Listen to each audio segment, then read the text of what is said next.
Ele, meron daw rasyon sa barangay Pinatapos lang daw kung dumaang bagyo. Oh, buti naman kahit tapos na tong bagyo, binigay pa rin. Oo, yun lang, na-delay lang.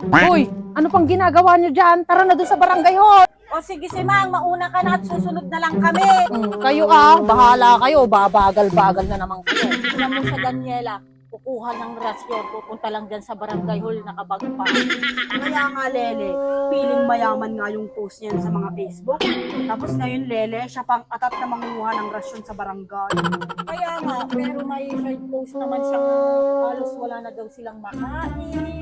Kaya nga, dinilate niya dati yung mga post niya. Lele, ay, nanggaling silang Jollibee, kasama niya ng mga rasyon sa barangay. Hoy, nandito pa ako Tsaka ano namang pakialam ninyo? Tsaka malakas ang loob ko, tsaka yung rasyon na yan na nanggagaling sa itaas para sa mayaman, para sa mahirap.